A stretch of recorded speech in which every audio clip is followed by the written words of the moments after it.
तो आज की इस वीडियो में मैं आपको बताने वाली हूँ अपना पहला ब्राइडल एक्सपीरियंस।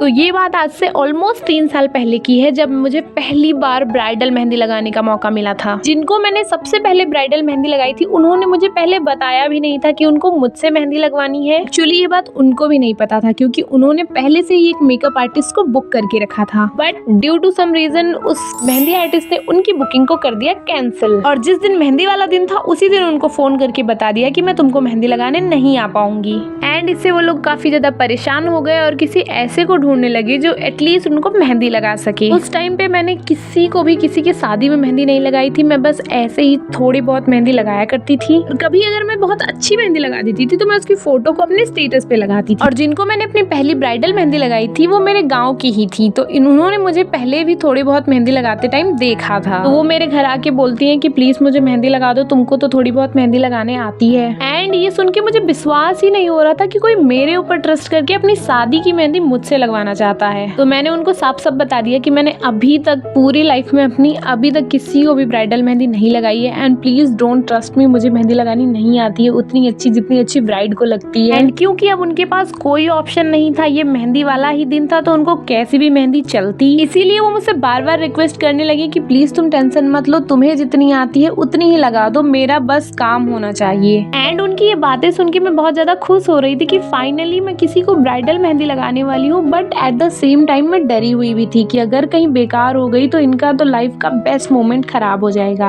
और क्योंकि ये सब इतनी सडनली हुआ कि मुझे इतना भी ध्यान नहीं आया कि मैं एक बार पहले पेमेंट तो क्लियर कर लूं कि आप मुझे कितना दोगे, या फिर ब्राइडल मेहंदी लगाने का आप कितना बुक करके आए थे, क्या आप उतना मुझे दोगे लगाने का या नहीं दोगे। मतलब कुछ भी क्लियर नहीं था। और उस टाइम पे तो मुझे मेहंदी का पेस्ट और कोन बनाने भी नहीं आता था। मतलब मैं मेहंदी ऐसे ही लगाती थी बस क्योंकि मुझे पसंद था, तो मैं बस मार्केट की कोन ले आती थी और उसी से लगा लेती थी। अगर मेहंदी अच्छी हुई तो कलर आता था, और अगर थोड़ी सी भी एक्सपायर होती थी तो कलर नहीं आता था। मतलब मैं ट्रस्ट के लायक तो बिल्कुल भी नहीं थी। लेकिन क्योंकि उनके पास भी कोई ऑप्शन नहीं था, इसीलिए वो जैसी भी थी, मैं जितना भी आता था उसी में मान रहे थे और बार बार कह रहे थे कि प्लीज आप हाँ तो बोलो। और क्योंकि ये सब इतनी अचानक हो रहा था तो मेरे तो दिमाग में कुछ घुस नहीं रहा था, इसीलिए मैं अपनी मम्मी से पूछती हूँ कि मम्मी इनके यहाँ पे मेहंदी है, क्या मैं मेहंदी लगाने चली जाऊँ। और मेरी मम्मी बहुत स्वीट है, लाइक उनको ऐसा लगा कि किसी का स्पेशल डे है, तो उन्होंने बोला कि जाओ और बहुत अच्छे से लगाना, ट्राई करना अपना बेस्ट लगाने की। और फिर मैंने उनको हाँ कर दिया और उनके घर पे मेहंदी लगाने के लिए चली गई। मेहंदी लगाते टाइम मैंने उनसे पूछा कि लाइक आपको कैसी मेहंदी लगानी है। मुझे तो बस वेल मेहंदी लगानी आती है, लाइक जो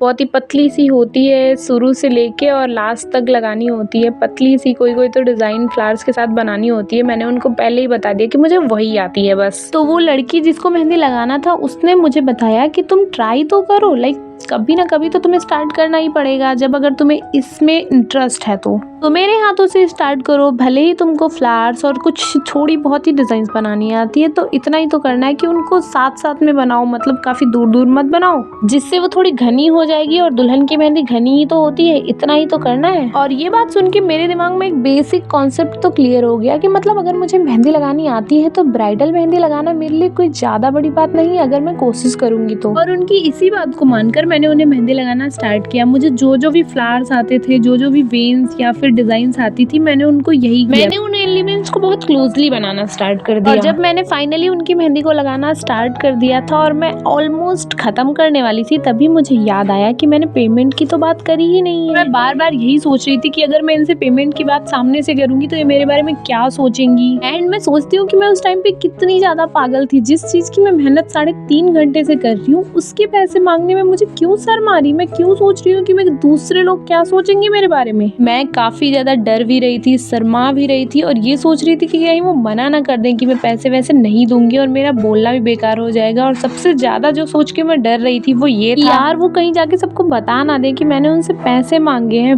भाई अगर वो जाके बता भी देंगी तो तेरा क्या खराब हो जाएगा। इतनी छोटी सी बात मुझे समझ में नहीं आ रही थी। और फाइनली बहुत ज्यादा हिम्मत जुटा के मैंने उनसे पूछ ही लिया कि आपको मेहंदी कैसी लगी। लाइक सीरियसली मैं क्या पूछने जा रही थी और मैंने क्या ही पूछ लिया। और क्योंकि मेरे लिए पेमेंट का पूछना इतना ज्यादा ऑकवर्ड हो रहा था कि मैंने एक आइडिया सोचा, मैंने ऐसा प्लान बनाया कि मैं पहले इनसे ऐसे नॉर्मली बात करती हूँ, उसके बाद में मैं जब थोड़ी सी कंफर्टेबल हो जाऊंगी तब मैं इनसे पेमेंट का बात करूंगी। थोड़ी देर बात करने के बाद जब मुझे फाइनली ऐसा लगा कि हाँ मैं अपने पॉइंट्स को रख सकती हूँ, ये थोड़ी सी अंडरस्टैंडिंग है, इतनी भी बेकार नहीं है कि मेरी बातों को सबको बता देंगी या फिर इनको मेरा पॉइंट वैलिड नहीं लगेगा। इसके बाद मैंने बहुत ज्यादा हिम्मत जुटाई और फाइनली उनसे पूछा कि आप मुझसे मेहंदी तो लगवा रहे हो, क्या आप मुझे इसका पेमेंट भी दोगे? तो उन्होंने बोला हाँ ऑफ कोर्स, क्यों नहीं दूंगी, तुम मेहंदी लगा रही हो इतनी देर से, लाइक अभी 4 घंटे होने वाले हैं और तब से तुम मेहनत करे जा रही हो, मैं तुमको जरूर पैसे दूंगी। एंड फिर इतना सुनने के बाद मैं थोड़ा सा और कंफर्टेबल हो गई, बट मैंने कुछ भी नहीं पूछा कि आप कितने दोगे या फिर कितने में आपने पहले बुक करी थी उसके हिसाब से दोगे या क्या है, कुछ भी नहीं पूछा मैंने।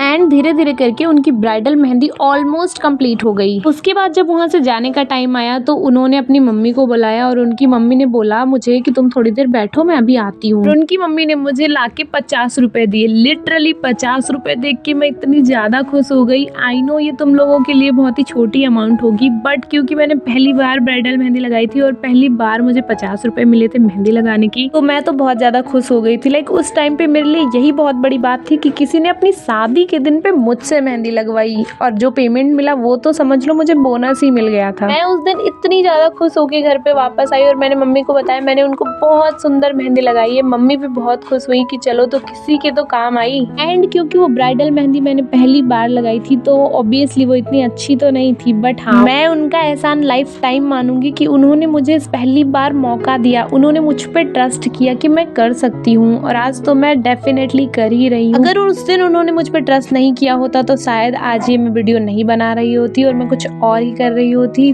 बट अगर उन्होंने मुझ पे ट्रस्ट किया था उसी का रिजल्ट है कि आज मैं मेहंदी की वीडियोस बनाती हूँ, काफी लोगों को मेहंदी भी लगाती हूँ। एंड इस वीडियो के थ्रू मैं उनको थैंक यू बोलना चाहती हूँ। अभी क्योंकि हमारी ऑलमोस्ट मेहंदी कंप्लीट हो गई है और मेरा ब्राइडल एक्सपीरियंस भी खत्म हो गया है, फर्स्ट वाला जो कि मैंने आपको अनफिल्टर्ड तरीके से पूरा एकदम रियल वाला सुनाया है। तो आपको ये वीडियो और ये मेहंदी कैसी लगी मुझे कमेंट में जरूर बताइए। अगर अच्छी लगी है तो सब्सक्राइब कर दो इस चैनल को, लाइक कर दो इस वीडियो को। श्री शिवाय नमस्तुभ्यम। मैं मिलती हूँ आपसे नेक्स्ट वीडियो में।